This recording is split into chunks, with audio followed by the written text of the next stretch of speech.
మళ్ళీ వస్తాం సార్ మీ దగ్గరికి. మనతో ఎల్ఎం మోహన్ రెడ్డి గారు ఉన్నారు, వైఎస్ఆర్ కాంగ్రెస్ పార్టీ సీనియర్ నాయకులు, రాష్ట్ర కార్యదర్శి. మోహన్ రెడ్డి గారు, గుడ్ మార్నింగ్ అండి. నమస్కారం అండి. మీకు ప్యానెల్లో పాల్గొన్న పెద్దలకు, చూస్తున్న వీక్షకులకు అందరికీ చెప్పండి సార్. ఏంటి మోహన్ రెడ్డి గారు, సక్సెస్ అవుతుందా ఆపరేషన్ కోస్తాంధ్ర? బ్రహ్మనాయుడు గారు ఏమైనా సాక్షి పేపర్లో టైటిల్ పెట్టారా? ఆపరేషన్ ఆకర్షణ సాక్షి టీవీలో ఏమైనా మేము ఇచ్చినాం అట్లా ఆ విధంగా ఇచ్చి తర్వాత ఏమైనా గ్యాదర్ చేస్తున్నట్టు లేక మీకు ఏమైనా ఇన్ఫర్మేషన్ కానీ జనసేనకు, టీడీపీకి, బీజేపీకి ఏమైనా అవకాశం అట్లా ఉన్నాయా? అట్లా ఏమన్నా ఏంటండి ఆపరేషన్ ఆకర్షణ మేము పెట్టుకోవడం ఏంటి? మా దగ్గరికి వచ్చే వాళ్ళు అంటే ఇప్పుడు ఎవరైతే అసమ్మత నేతలు ఉంటారో వాళ్ళందరికీ గేట్లు తెరిచారు కదా. అసమ్మత నేతలందరికీ గేట్లు తెరిచారు కదా. కూటమి మీద అసంతృప్తిగా ఉన్న నేతలందరికీ గేట్లు తెరిచారు. ఇప్పుడు బ్రహ్మనాయుడు గారు కొద్దిసేపు కొద్దిసేపు మాట్లాడదు, ఎందుకంటే టైం అయిపోయింది. చాలా సేపు మీరు మాట్లాడారు, మీరందరూ మాట్లాడారు. నాకు అవకాశం లేదు, కొద్దిసేపు టైం ఇవ్వండి. ఎందుకంటే ముగ్గురు మాట్లాడినప్పుడు నేను ఆన్సర్ చేయాలి కదా. మోహన్ రెడ్డి గారు మాట్లాడండి దయచేసి. ప్యానల్లో సభ్యులందరూ దయచేసి ఓపిక పట్టాలి. ఎందుకంటే మోహన్ రెడ్డి గారికి చాలా తక్కువ, అంటే మీ అందరూ మాట్లాడిన దాకా ఆయన వేచి ఉన్నారు కాబట్టి దయచేసి ఆగండి. మోహన్ రెడ్డి గారు, మీరు మీ అభిప్రాయం మీరు స్పష్టంగా ఓపెన్ గా చెప్పండి. దానికి ఎలాంటి అభ్యంతరం లేదు, మీకు ఎక్కువ సమయం కూడా ఉంటుంది. భారతదేశంలో ఇతర మతాల నుండి ఒక మతం నుండి ఒక మతానికి మారుతున్నారు. హిందువు నుండి ముస్లిం నుండి హిందువుకు, క్రిస్టియన్ కు, ఇట్లా మతాలే మారుతున్నారు. పార్టీలు పెద్ద లెక్కని ఎందుకు అనుకోవాలా? మారే వాళ్ళని వద్దని ఎందుకు అనుకుంటారు? మాదేమో రాజకీయ పార్టీ కదా. మాదేమన్నా రాజకీయ పార్టీ కాకపోతే మా పార్టీలకు వచ్చే వాళ్ళని మేము వద్దని గేట్లేసి బయటకు దొబ్బేసేదానికి అంత అవకాశం ఉంటుంది. అసలు దొబ్బాల్సిన అవసరమే ఉంది. వచ్చే వాళ్ళని చేర్చుకోకుండా ఎట్టుంటాం? మంచి వాళ్ళు అయితే ఖచ్చితంగా చేర్చుకుంటాం, చెడ్డోళ్ళు అయితే పక్కన పెడతాం. ఆ విధమైనటువంటి అభిప్రాయం చాలా మందికి ఉంది. చాలా మంది మా పార్టీలకు చేరిన వాళ్ళకు మేము టికెట్ ఇవ్వలేదు. అదే విధంగా వీళ్ళు అంటున్నారు టికెట్లు మా పార్టీ నుండి బయటికి పోయిన వాళ్ళకి అసలు టికెట్లే వద్దని పోయినారు అని. కానీ మా పార్టీలో టికెట్ వద్దనే వాళ్ళు ఎవరు లేరు. టికెట్లు మీరు గెలవలేని పరిస్థితి ఉంది అని మీరు ఈ ప్రాంతంలో ఒకవేళ మీరు గెలవరు కాబట్టి మీకు ఖచ్చితంగా అధికారం వచ్చిన తర్వాత ఏదో పదవి ఇస్తామంటే వాళ్ళకి ఆ పదవి వ్యామోహంతో ఖచ్చితంగా మాకు టికెట్లు కావాలనే ఉన్నటువంటి ఆలోచన ఉన్నటువంటి వ్యక్తులు కొందరు పోయినారు అంతే తప్ప మా పార్టీలో మేము టికెట్ ఇస్తామంటే వద్దని చెప్పినటువంటి వాళ్ళు ఏ ఒక్కరు లేరు. అసలు ఉండరు కూడా వైసీపీలో. టికెట్ ఇస్తే ఒక 5-6 మంది క్యూలో నిలబడుకుంటే మేము టికెట్లు నీ ప్రాంతం నుండి వేరే ప్రాంతానికి, ఆ ప్రాంత సామాజిక సమీకరణలో భాగంగా మేము మార్చుతున్నాము, ఆ ప్రాంతానికి వెళ్ళమని చెప్పడము, లేక పార్లమెంట్ పరిధిలో మీరు సరైన పర్ఫార్మెన్స్ చూపించలేకపోయినారు, మిమ్మల్ని మారుస్తున్నామని చెప్పి జగన్మోహన్ రెడ్డి గారు ఆ విధమైనటువంటి అభిప్రాయంతో మార్చాలనుకున్నటువంటి వ్యక్తులు వాళ్ళు మేము పార్టీ మీద మారుతామని వెళ్ళిపోతామంటే మీరు వెళ్ళిపోవచ్చు, మాకేం అభ్యంతరం లేదని చెప్పినాము. వెళ్ళిపోయినారు. వెళ్ళిపోయిన తర్వాత ఏ ఒక్కరు కూడా జగన్మోహన్ రెడ్డి గారి క్యారెక్టర్నో ఇంకోటి మాట్లాడలేదే. జగన్మోహన్ రెడ్డి గారి దగ్గర పనిచేసినటువంటి వ్యక్తులు ఏ ఒక్కరు కూడా బయటకు పోయిన తర్వాత మాట్లాడనే ఆలోచన కూడా రాదు. జగన్మోహన్ రెడ్డి గారితో కలిసి పనిచేసినటువంటి వ్యక్తులు ఏ ఒక్కరు కూడా బయటకు పోయి జగన్మోహన్ రెడ్డి గారిని తిట్టాలనే ఆలోచన లేదు. వాళ్ళు ఉద్దేశపూర్వకంగా ఆ ప్రాంతాల్లో పోటీ చేసినప్పుడు, ఆ ప్రాంతంలో జగన్మోహన్ రెడ్డి గారి ప్రభావం పూర్తిగా ఉన్నప్పుడు అక్కడ తగ్గించాలనే ఉద్దేశంలో భాగంగా కొందరు మాట్లాడి ఉండవచ్చు. షర్మిలమ్మ గారు మీరు చెప్తున్నారు, షర్మిలమ్మ గారు కూడా గతంలో జగన్మోహన్ రెడ్డి గారు పాదయాత్ర చేసింది, జగన్మోహన్ రెడ్డి గారి గురించి మాట్లాడింది, కాంగ్రెస్ పార్టీని తిట్టింది. తర్వాత అదే షర్మిలమ్మ గారు తెలంగాణ పోయి పార్టీ పెట్టుకున్నది. పార్టీ పెట్టుకున్న తర్వాత అక్కడ ఆ పార్టీని తిట్టింది. ఆ తర్వాత ఇప్పుడు వచ్చేసి కాంగ్రెస్ పార్టీ చేరింది. కాంగ్రెస్ పార్టీలో చేరిన తర్వాత కాంగ్రెస్ పార్టీలో పార్టీ అధ్యక్ష పదవి తీసుకున్న తర్వాత ఈ రాష్ట్రంలో ఉన్నటువంటి పార్టీ, ముఖ్యమైనటువంటి పార్టీ ఏది?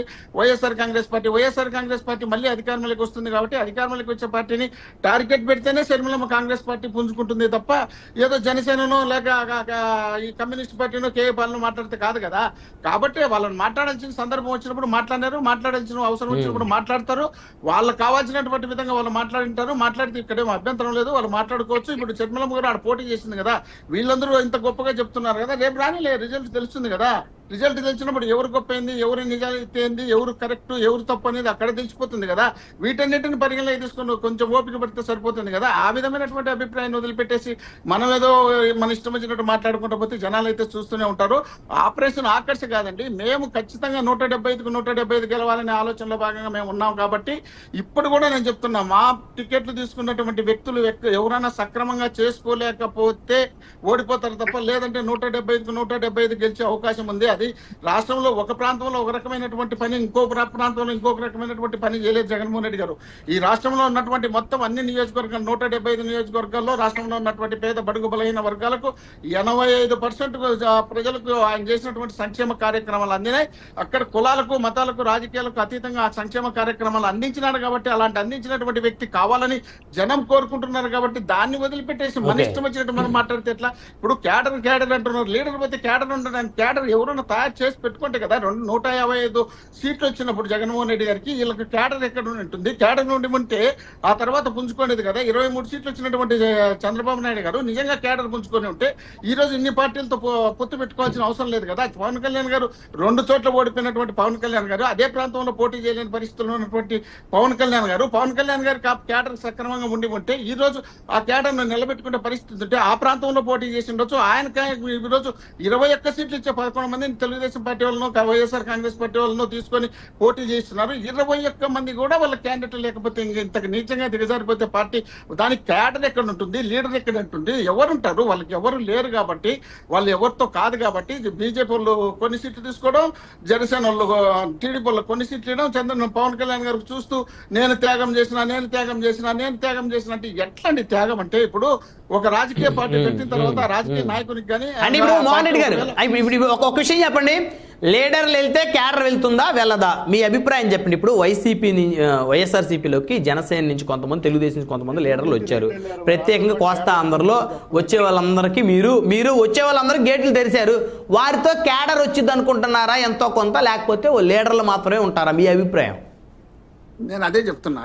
ఇప్పుడు టీడీపీకి జనసేనకు లీడర్లు పోతే క్యాడర్ లేదు, క్యాడర్ ఉంటే వాళ్ళ పరిస్థితి రాదు. క్యాడర్ లేదు కాబట్టి ఈ పరిస్థితి వచ్చింది. క్యాడర్ ఉంటే చంద్రబాబు నాయుడు గారికి 23 సీట్ల నుండి ఈ రోజు క్యాడర్ పెంచుకొని ఉంటే వీళ్ళందరినీ మళ్ళీ కలుపుకొని ముందుకు రావాల్సిన అవసరం లేదు కదా. డైరెక్ట్ చంద్రబాబు నాయుడు గారే పోటీ చేసేవాళ్ళు కదా. ఇంతమందిని ఇక్కడ కలుపుకొని వస్తున్నారంటే లీడర్ క్యాడర్ డిస్పాచ్ అయిపోయింది కదా. 151 సీట్లు వచ్చిన తర్వాత రాష్ట్రంలో ఉన్నటువంటి పేద బడుగు బలహీన వర్గాలకు సంక్షేమ కార్యక్రమాలు అందించిన తర్వాత అందులో Telugu Desam party, Janasena party, BJP party, communist party అన్ని పార్టీలకు సంబంధించినటువంటి అభిమానులు అక్కడ ఉన్నప్పుడు జగన్మోహన్ రెడ్డి లాంటి ముఖ్యమంత్రి మాకు కావాలని ప్రజలు కోరుకోవడం తప్పే ఉంది. అందులో తప్పు లేదు కాబట్టి వాళ్ళందరూ జనాలు జగన్మోహన్ రెడ్డిని ఆకర్షిస్తున్నారు కాబట్టి ఆయన పెట్టినటువంటి సిద్ధం సభలు కానీ, బస్సు యాత్ర కానీ బ్రహ్మాండమైనటువంటి స్పందన కనిపిస్తుంది కాబట్టి ఆ స్పందన కనిపించినప్పుడు అక్కడ ఉన్నటువంటి లీడర్ కూడా ఇక్కడ మనకు టికెట్ లేదు, ఈ పార్టీ నిలబడదు, ఈ పార్టీలో ఉండలేము, పార్టీ ఉన్న పనికిరాదు, కనీసం మనం పిలిచి అపాయింట్మెంట్ ఇచ్చే పరిస్థితి కూడా లేని పరిస్థితిలో ఉన్నారు.